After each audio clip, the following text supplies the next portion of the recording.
Welcome to the Houston Hustle, the podcast that spotlights the movers, the makers, and the doers shaping the city we love. Each week, we sit down with Houston's top entrepreneurs to talk who they are, how they built it, the principles that drive them, and what success means beyond the highlight reel. This is Real Hustle, real stories, real Houston.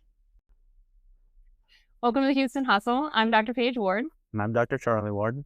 And today we have our guest, Cyrus Nasr, who has Hive Bee Farm here in Houston. So welcome to the show. Thanks. For those who don't know you, tell us about who you are. Well, I'm a beekeeper here in the Houston area. We have about 200 hives all over Harris, Montgomery, and Fort Bend County, some in Waller County. And I've been doing this for a little over 10 years now, after 15 years of being in the restaurant business, which, you know, I still kind of keep one foot in the door, selling honey and honeycomb to restaurants. Still love to cook for my wife, but beekeeping has taken a lot of stress out of my life. A lot of stress. So how so? Well, I don't have to work on holidays. That's a big deal. I don't have to work on weekends. However, I do. Of course, I go to the farmer's market, but I get to make my own hours completely. Sometimes I'm forced to, of course, do things at certain times, but it's great. Being outside, doing something different every day of the week. Some days are set, but for the most part, I get to do something different all the time, which keeps it interesting. No, that is awesome. I think a lot of what you said too, of having that freedom to choose your own hours and what you want to do is just a huge asset. Yeah. So how did this idea first come to you? Oh my gosh, it did not come to me at all. My wife loves to garden, and she had a tiny backyard in Houston. We had like a 1,500 square foot backyard. She had 2 garden beds and other plants and things. And she just loved orchids and growing flowers and fruits and vegetables and all kinds of things. And I enjoy that as well, not as much as she does. I enjoy the fruits of when all those things are ready. She's like, oh, can we plant this? I'm like, great. If we can eat it, plant it. I love it. And then in the spring, about 10 and a half years ago, she decided to take a beekeeping class from a guy in a neighborhood over who had been a beekeeper for a while, and he was putting on a class. And then she bought 2 beehives from him. And I was like, great. I support you, but from the other side of the bedroom window, I'll watch you and call 911 if something happens. Oh my gosh, absolutely. Of course, at this point in my life, it's much safer than I thought it was at that point in time. And then at that point in time, I had just gotten into a different restaurant after about 12 or 13 years at my first restaurant, and opened a restaurant with somebody, and was going well, but it wasn't going well enough for him. And, things went a little south. And so by chance, a month after that happened, the guy she got the 2 beehives from was selling 34 hives and a shipping container full of bee equipment. And he was moving to Arkansas. And while you can transport them and everything like that, it's just easier to sell it and buy it where absolutely. Probably stretch them out. So, without ever having messed with the bees at all, and Sandy only have taken the 1 class and 2 beehives, I emailed him. She emailed him independently of me. She got home from work, we talked, and I just dove in head first. That is so cool. And then here you are today, because you are no longer in that 1,500 square foot backyard. No, now, I was starting to look for warehouse space to rent because the business was growing. And the house was just overflowing with bee stuff, 2-car garage full of bee stuff. 1 bedroom was full of stuff. The dining room and the kitchen was just full of beeswax candle making. And it was just getting out of hand. The shed in the backyard was full of bee stuff. The carport was starting to get stuff. And then I would just have to leave stuff out in the field, and it would all rot faster, and it was becoming a problem.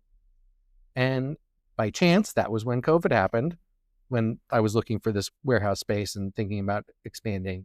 And my wife became permanently remote with her job. So we're like, hey, let's get out of here. And so now we have 7 acres in Montgomery. And no, not all of the bees are there. We have some bees there. It's kind of like you can only have so many cows on 1 acre or a couple of acres. You can only have so many bees in one spot based on that area. And it's just like real estate, location, location, location. Some areas are better than others. But then I built a workshop at our own property, and I pay myself rent instead of paying somebody Oh my gosh, I else love rent. that. That is fantastic. Yeah. Okay, and so how far do your bees extend now? So each hive, the bees can fly up to 5 miles, but all the bees are in the same locations that we had. We added some and took away some, but for the most part, that hasn't changed. We still have bees all over the same locations in Fort Bend, Harris, Montgomery, and Waller counties. About over 20 locations. It is so interesting because so many business owners I've talked to have had huge changes with COVID. Like a lot of people thought that COVID was so detrimental, but statistically, there's so many like really successful businesses that came out of COVID and the opportunities that arose because of COVID. Well, we definitely started before that, but that was actually a pretty good year for us. People were like, "Oh, but people aren't going to buy things or this and that," but honey is technically a health and wellness thing. Absolutely. And so we had a pretty good year that year, and just grew from there. Oh, I think a lot of people were so worried about COVID itself. And I know like in the communities I'm in and the parenting thing, people talk about honey all the time. So it was a really great time to capitalize on that, actually. Yeah, that. And then especially some of my customers even told me, we were basically trapped at home, can't go anywhere. We're sick, and all we had was your honey. Oh my gosh. So I know my own patients have loved your honey. We have implemented your honey into our like patient journey, basically. So if anybody starts care with us, they get a jar of your honey. Awesome. And everybody loves it. We've had so much feedback on like them using it as part of their breakfast and in their tea. And so it's really impactful because I mean, there's so many honey companies out there. But I've heard from so many of my patients that like, this is really good honey. It really matters a lot about the beekeeping practices and, not to overprocess anything that whether it's, meat or any other fruits and vegetables, don't do too much to the product. Keep it as close to its natural state as possible. Even growing up, we had the little honey bear in the cabinet, and every couple of years you buy one, and it's okay. But I didn't really like honey that much until I met my mentor before even we had bees, and was like, oh man, this honey is great. And she had, I don't know, 8,000 beehives. Oh my gosh. Yeah. Crazy. I don't plan to get there. So yeah, totally different scale, different practice of doing business, but I'm happy where I am. Yeah. Speaking of scale, like you don't just do honey, you have the candles, you have like the honeycomb and everything. So how did you get into all of that? So honey is always going to be the number one product we sell. Yeah. But initially coming from the restaurant industry, I went on a camping trip with a bunch of chefs, and I brought some honeycomb with me as like one of the treats. And one of the guys, he's like, "Oh, you have honeycomb? Can you bring me some?" I'm like, "Sure." "Can you bring me 5 pounds?" "Sure." "Can you bring me 5 pounds a week?" "Okay." And that was it. He wiped me out. The one guy wiped me out in the beginning, and then as we grew, slowly added more and more each year as we grew our hive count and products. And how many farmers markets are you at? Right now, we're doing 4 farmers markets every Saturday. It's a lot. Tomball Farmers Market, the Montgomery Farmers Market, and 2 in Houston, Memorial Villages and Urban Harvest, where we started. Was our first farmers market. That is so cool. And you started with just one then, and you've grown up to we initially started at Urban Harvest, which actually my mentor with the 8,000 hives, she didn't want to go to the farmer's market every Saturday anymore after doing it for, I think, 15 years. She was like, okay, I'm kind of tired of doing this. Get up early, lug all the stuff in, lug it back, load the truck or van every week. And in the cold, in the rain, in the heat, all those things. And so she actually recommended me to the farmer's market to take her place. And so I really thank her a lot all the time for what she's done for us as well. Yeah. No, that's awesome. I also think it's awesome that you were able to take your background with restaurant and just be able like take your knowledge from that and be able to market yourself to them. Definitely. Initially, even before doing any farmers markets, we were like, we're not doing any farmers markets. We don't want to do that because my wife works, Monday through Friday, essentially a 9-to-5 job. And she was like, but you won't be with me on the weekends. I'm like, yeah, we're not going to do that. We're not going to do that. We're just going to do pop-ups and sell to restaurants and this and that. and then, opportunity knocks and you answer the door. Absolutely. I mean, you guys are pretty busy over at those farmers markets. I've seen y'all. I've only been to the Tombow one, but yeah. Yeah, we stay busy, and we always try to take a little bit more than we think we can sell, so that if it's a really busy day, we have enough for everybody. That's smart. Okay, so there are obviously when you go to farmers markets, there's multiple apiaries there. What would you say sets your honey apart? Um, it depends on some people. You can have bees a couple miles apart, and it's pretty much the same. But again, you want to do as little as possible to the honey when you harvest it. Don't heat it too much. We do warm it gently to help it bottle faster and flow nicely when bottling. Otherwise, we don't filter it. We call it strained. Okay. It's still called it's filtered, right? But it's called unfiltered. But it's filtering through a wide mesh strainer, so that you're still allowing those pollens the particles of pollen to go through the sieve as well, which is one of the reasons you want to have it unfiltered. Okay. Yeah. I mean, I know there is a lot of health benefits of honey. How much have you learned about that since? Oh my gosh, that could be like a whole 10 hours of what I learned about health benefits of the beehive. The beehive is a medicine cabinet, not just honey. I mean, honey has so many health benefits on its own, of course. Allergies, people know. You can put it on burns and wounds. I did not know that part. Oh, yeah. It's a great facial cleanser, actually. Really? It's exfoliating, moisturizing, and hydrating all at the same time. That's why you look so good. Yeah. No, I have gotten some honey showers when we first started doing this. When we had a lower hive count, I would do bee removal from the walls of a house or under a shed, all kinds of places. But yeah, this one time I was in a tiny bathroom in a salon, and just like shoulder width, maybe twice shoulder width wide, and just pulling all this honeycomb out of the ceiling. Oh my God, and it's just dripping on you. And I will tell you, it does burn when it gets in your eyes. Really? Okay. Oh, I've yeah. never had honey in my eyes. Because it's slightly acidic. Really? Yeah. Okay. See, I did not know. That's wild. And so the honey being I'm happy to dispel this myth. Honey being slightly acidic is one of the reasons people are like, oh, don't use a metal spoon. Okay, but what kind of metal are we using in our honey here, people? Who is using bare steel, copper, real silver, anything like that in your honey or at home? Nobody. Right. We're all using stainless steel for the most part in all of our stuff, which is a non-reactive metal. Oh, yeah. So, yeah, it's people that say, oh, don't use a metal spoon. Well, what kind of metal spoon are you using? Come on. Yeah, don't leave a gold or silver or copper or, aluminum spoon sitting in your honey. And even if you had any of those kinds of spoons and you just dipped it in and used it and then didn't leave it in there, that's not enough time for anything to react anyway. Yeah. So, oh, absolutely. I had not even actually heard this myth before. Oh, it's going around. I'm sure you hear all the things. Lots of crazy questions every week at the farmers market, which is one of the great things of when people actually come to see me at the farmers markets. Well, we do have other employees. They are not beekeepers. So right. I do try to teach them as much as I can. But when you come in, you can ask me all the questions you want at the farmers market. I'm happy to teach people. I love teaching people about the bees and the health benefits of the hive.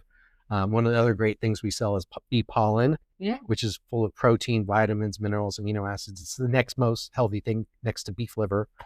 Super nutrient dense, liver cleansing, anti-inflammatory, boost the immune system, just nutritional superfood.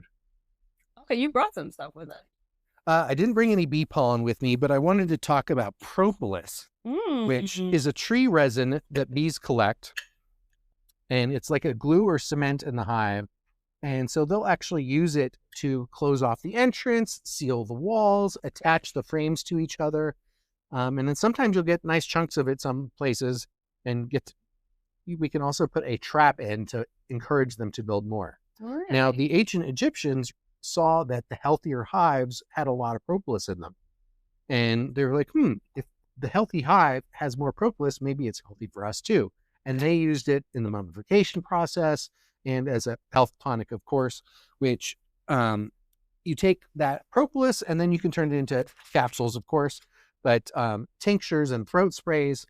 Tincture is kind of one of the best and most medicinal ways, and alcohol extraction tincture to get most of the, caffeic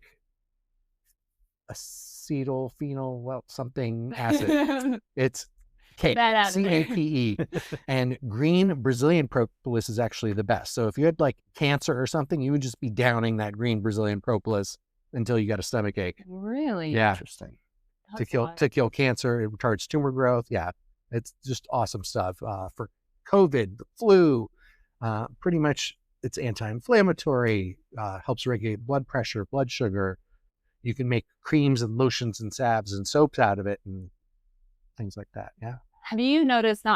I've seen a lot of things in the news of like honeybees dying. Have the issue with that? So anything that sounds great on the news sounds great on the news and has some level of truth to it and some level of sensationalism. So while honeybees do have lots of issues, the number one thing is the Varroa mite. So if you had a tick on you that was like this big, that's how big the tick would be on you. That's how big the mites are to the bee. Oh my goodness. And so they transmit disease and they kind of poke holes in the side of the bee. And then they weaken the hive by those factors, mostly the transmitting the disease, and they mate inside of the capped brood cell where the baby bees are being pupated. Okay. And so I try to use as little chemicals as possible with treating. There are so many natural treatments and harsh chemical treatments you can use to treat for the mites. But my number one recommendation to people is to get a VSH queen, Varroa sensitive hygienic. And that promotes grooming behaviors with the bees. Really? So they're kind of grooming themselves and each other to get the mites off. And some of them can also sense the mites under the capped brood cell. What? So they open it up so they have no chance to continue that mating process and hatch more mites. That's crazy. Yeah. So that, and of course, widespread herbicide pesticide usage. Nobody needs to be spraying just weed and feed on, weed. What's a weed? It's any unwanted plant. Right. But anything that flowers is good for bees and other pollinators, which I always tell people, if you're so concerned about the bees, think about the other pollinators more, because the European honeybees that we use for honey are highly managed by man. Mm-hmm. But I always say, please don't use herbicides, pesticides. Buy from small, organic, sustainable, regenerative farms so that Absolutely. you're, the big ag, 10,000 acres of one crop, that's not healthy for bees. If you go back, 100 or so years, the farmers, they had 100 acres or maybe 1,000 acres, but they were farming a wide variety of things all year long in season. And they were also the beekeeper, right? So those bees were getting a variety of things all year long and going to the neighbor's farm that was also growing a variety of things, as opposed to the commercial beekeeping where they get put on trucks, trucked around the country, go to almond pollination, which is the Super Bowl of beekeeping. Almost all of the bees in the country, from large scale producers, not hobbyists, go to California about this time of year, January, February, just before the almonds bloom, to pollinate the almond crop. Then when they're done there, they go to another crop. Really? And then to another crop and so forth, or they come back and then they split them up and sell them or go to make honey somewhere. But yeah, so it's really hard on the bees to move around the country, eat this one thing, and that kind of weakens the bees over time. So you really got to if you're doing that, keep the nutrition of the bees really high, which requires a lot of extra feeding and supplementation. They get probiotics and all kinds of things. Oh my gosh. Yeah. Bee probiotics. Yeah, because you really need it, especially after the almonds, because the almond producers, they're leasing these bees, but if they see that there's something wrong with the almond trees, they need to take care of that. They're like, oh, my almond trees, your bees, what are they going to take care of first? They're going to take care of their almond trees first. Of course. And so like, okay, fungicide, spray. And then so that's why you really got to be careful with your bees when you do those kind of pollination contracts. Okay. So where has your business changed from day one, would you say? Oh man, just huge. Like I said, we weren't planning on doing any farmers markets when we first started. We didn't even think it would be a business. We were like, oh, this is going to be a big hobby, and we'll see how it works out. Right. And we'll have honey for friends and family, and maybe sell a little bit and see what happens. And it just, exploded. We were shocked. What was going to be a side business / hobby turned into a full-time business, and people were like, do you do this full-time? What's your day job? I'm like, no, this is my job. This is all I do. All the time. Yeah. And I've seen your workshop. It is extensive. Yeah. I mean, we built it in 2021, and I could use more space now. Yeah, absolutely. So is there, were you going to say something? Yeah, like where do you see this growing and expanding into the future? Yeah. Oh man, I don't know. It's hard to say. Every year, some people ask for different products, or we see a demand in the market, or it just takes us somewhere organically. Every year kind of changes just a little bit. Add another farmers market, add another customer on the wholesale end, which can be a restaurant, a retail shop. Right. We love those kind of customers because that's easy. I get to do basically a whole another weekend of farmers markets on Mondays with my wholesale deliveries. Yeah. Without having to set up a tent and anything like that. Just load the truck up, drop off. And it's kind of fun going to different places and seeing everything behind the scenes, and especially some of our favorite restaurants where you get to see how they're producing things coming from the restaurant business, like seeing them actually doing it the right way also. Yeah. Getting the fresh product in, making things from scratch the way I would do it. I'm like, this is where I want to eat. Yeah. What are some of the restaurants that you work with?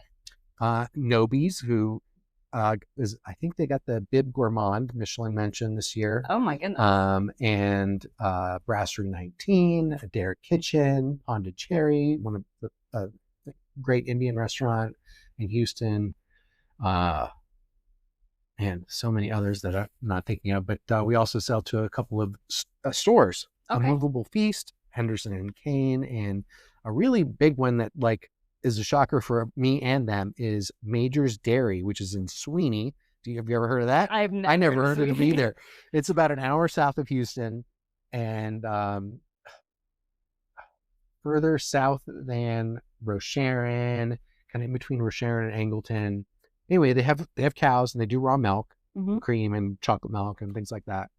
And they have this little self-serve farm shop, like unmanned.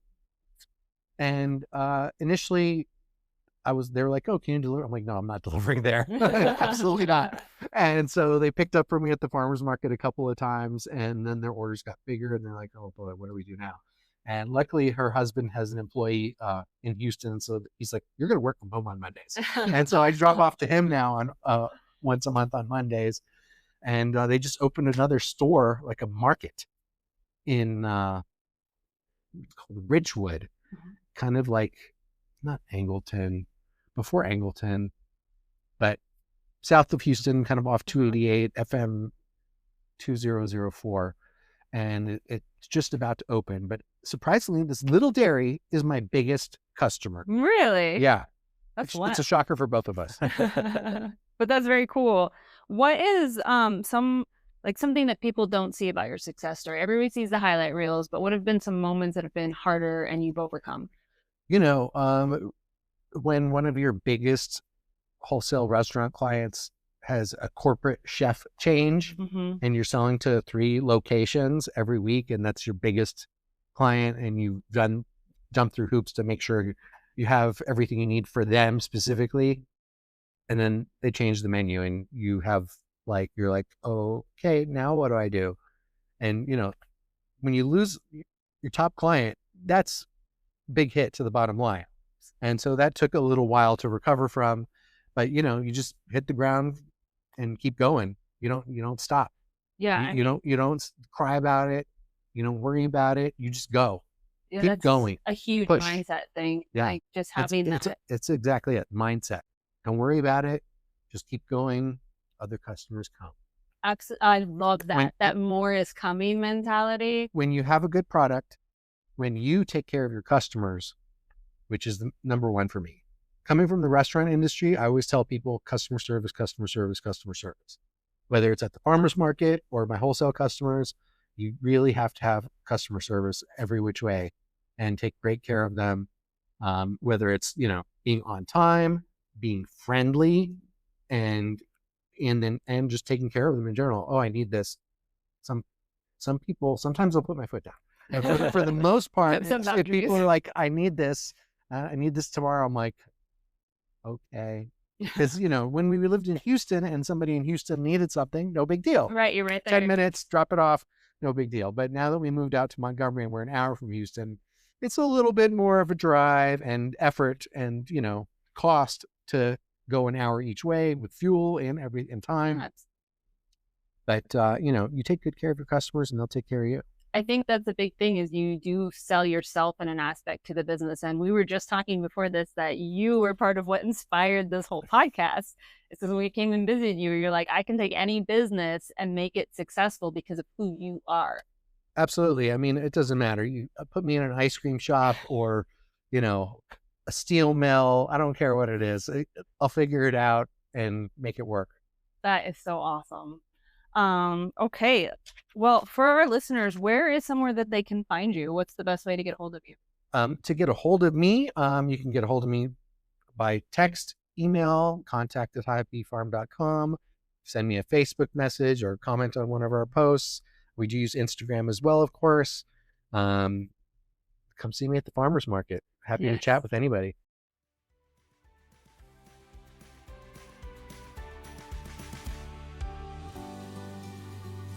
You've been listening to Houston Hustle, celebrating the entrepreneurs who are shaping our city. If you enjoyed this episode, subscribe, leave a review, and share it with someone building their own dream.